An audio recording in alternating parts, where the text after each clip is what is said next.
You now know how much car you can afford and the options you have to pay for it. But you're probably thinking at this point, what should I actually do and what car should I actually buy? Well, in today's video, we're going to be looking at the opinion of Study Wealth, the experiences that I've learned from, what worked best for me, and what I'm going to be doing going forward. As you can see, we're flip charts ready, so make sure you stay tuned. As we know from my previous videos, which I'll put a link to up in the cards here, I have actually financed, I have leased, and I've paid for cars in cash. Now, in doing all of those three things, I've learned a lot along the way, and now I consider three important factors when it comes to car ownership. The first being depreciation. Now, as we know, owning a vehicle and paying for a vehicle is probably going to be the second largest purchase in your lifetime. Not only that, but it falls in value, meaning it's a depreciating asset. Now I'm just going to draw that quickly on this chart here so we can see that in a graphical representation. Over time, the price of the asset, the car, falls in value.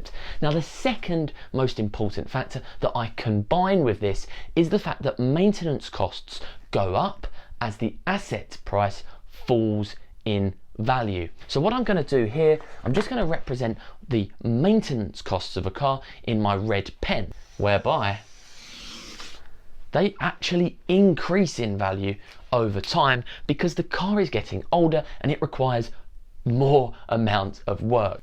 You're probably thinking, how do the different types of buying a car actually relate to the depreciation and maintenance curves that I've drawn here? I'm going to use the BMW 1 Series as a great example. Now, when I purchased the BMW 1 Series, it was about 7 to 8 years old. So that was falling at about here.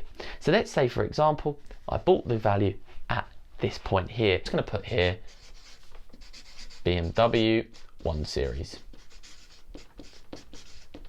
2007. So that's when it was 8 years old and it had fallen to this value. So for me, the car was looking relatively cheap.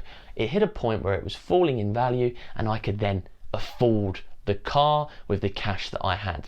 And as you'll see here, great, I got the car at a lower value. However, as we know from my previous video, I experienced probably actually there of the maintenance costs. Now this is because we had an engine failure. So the engine completely went and actually the car ended up costing me £2,500 just to repair that, to get it back up to the market value.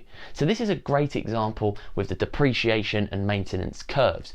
The price has fallen to where I could afford it, but the maintenance cost went up to make the car completely unaffordable. On the other end of that, on the opposite side of the scale, as you know, once I had that awful experience with the BMW 1 Series, I decided to lease a car. I was keen to get into a new car that I necessarily couldn't really afford outright. I wanted something to be new because I just was fed up with an 8-year-old car breaking on me. You know, I was in a bad place with cars. Lease terms are usually about 2 years, and that was, just looking here, that was my Mercedes. So for the Mercedes, and I'm just going to put it sort of here. So with the Mercedes lease, I actually leased here. My monthly payments were that part of the depreciation curve. Now, like we've noted, the maintenance costs were particularly low. I had service included in the package. I had road tax. So my maintenance costs for the vehicle were extremely low, as reflected in the graph.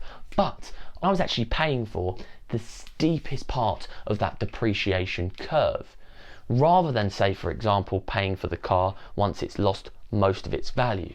Now, in the first year of a new car, actually sometimes the first few months, it can lose between 20 to 30% of its value. As soon as you drive the car off of the lot, it can lose 20 to 30% of its value. When I look at car ownership now in more detail and learning from my experiences, I've always found myself at the real sort of extreme ends of the depreciation maintenance curve.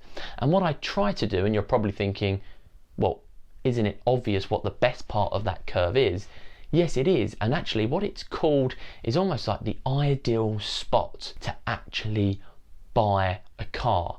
That's when, shall we say, between 2 to 6 years, which is, you can see that there, where the actual value of the car, it's lost most of its depreciation, so the asset has fallen the steepest part already. It begins to balance off a little bit, so the value doesn't fall as drastically, and the maintenance costs are at one of its lowest points. So just before it starts to creep up, the warranty runs out, then it spikes. The third and final important factor that I consider in car ownership is what I call the opportunity cost of actually having a car payment. Because you're probably thinking, if I didn't have a car payment, what could I do with that money?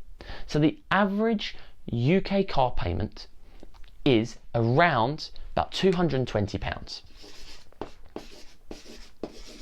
So rather than spend £220 a month on a car, if I invested that at 7% for 30 years,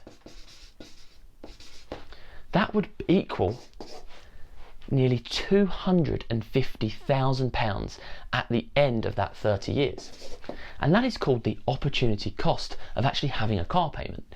And what that made me realise is actually, just by getting into a car that I necessarily wouldn't be able to afford, or a newer car more often, it was ending up costing me about £250,000 every 30 years.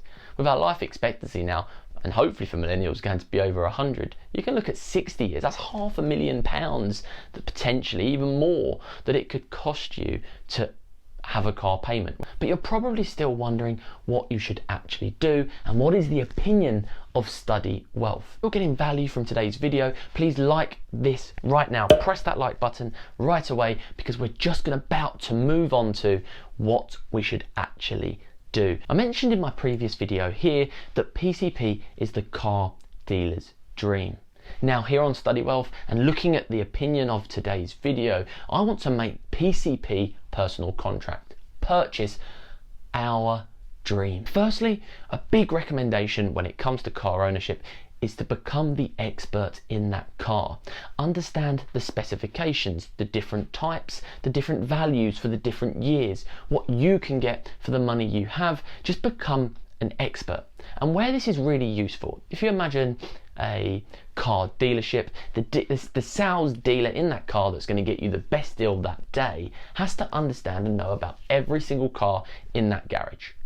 Now the difference for you is you just need to become an expert in one car for a short period of time until you buy it. Then don't get too attached to a particular car or a particular colour. The more flexible you are with the type specification of the car that you want, the more likely you are to get a better deal. They're going to get you, they're going to really pull at those heartstrings, they're going to feel that you really want it.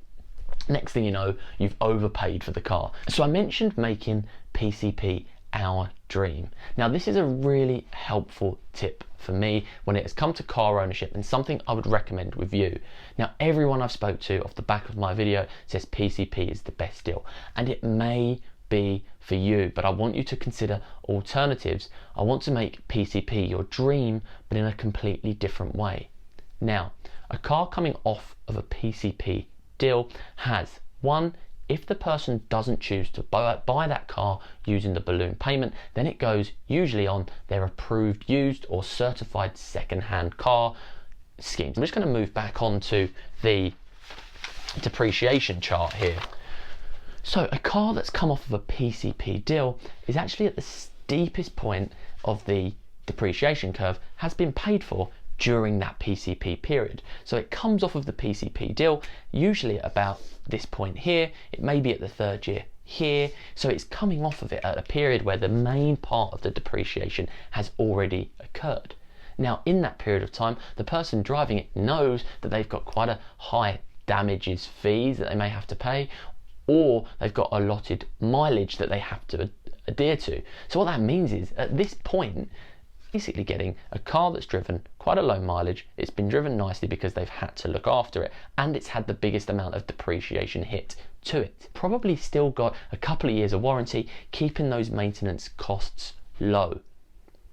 So that's where I'm saying Study Wealth's main opinion is to make PCP your dream, but not to buy a PCP, but to own an ex-PCP car. Got one more really useful point that I again use for my Mercedes, and that's just going to tie all of this together. It's called 30, 60, 90, and that's days. And what this is basically when the car comes in brand new after a PCP deal. So let's say, for example, they don't choose to buy the balloon payment, it goes straight onto the approved used.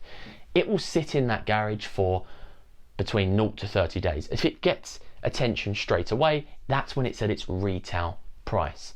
However, after 30 days, it then gets reduced in value. Then if it's still there after 60 days, it gets reduced in value again. Then by the 90-day period, it's actually almost at wholesale value. It's at a point where they are almost going to get rid of it from the garage, and they're going to go and auction it, or they're going to go and trade it in. So at that point, if you can get a car on the 90-day period or longer, you're more likely to get a better deal. Another thing I did here, and it ties in nicely with the 30, 60, 90, is we buy any car, put the registration number in just to check what the trade-in value would be. If you bought it today and went to drive it to We Buy Any Car and handed it in because they just pay for you cash, what would you get for it? And what I found with the Mercedes that I bought, so I now have a Mercedes C-Class C220 diesel. I've got it on the approved used scheme after a PCP deal, it was a 3-year deal that the person took out, and I got it right at the end of that 3-year PCP deal. The benefit of this meant that I had 1 year warranty left on the car, and in addition to that, it was sitting in the garage for 90 days. It wasn't being sold. I typed in on We Buy Any Car to see what the trade-in value would be, and I had the trade-in value. Going into that garage, I knew I wanted that car and I knew what the trade-in value would be. I then negotiated it down to the point where, and this is a true story, I purchased the car for less than the We Buy Any Car value. Now I'm going to let you decide how and you can look at my previous video if you wish, on how you would pay for that ex-PCP car. It could be cash, it could be using a personal loan. You can actually PCP an ex-PCP if that's something you want, if you want that PCP deal. Don't forget as well, everyone has different circumstances, and it may be whereby you want the flexibility, you want the market security in case volatility in the market means that your car falls to a £1 value. You get that sort of protection from a PCP deal. You have the choice whether you want to buy it, hand it in, go into another deal. You pay for the premium, but you may be willing to do that, and I don't want to influence your decision. You need to comment below what you've done. We can have a call on it if it's something you want to do. Let's discuss it in more detail. Please subscribe to my channel if you're getting value from this video. The car ownership series has taken a ridiculous amount of time to put together because there are so many complications and complexities when it comes to car ownership.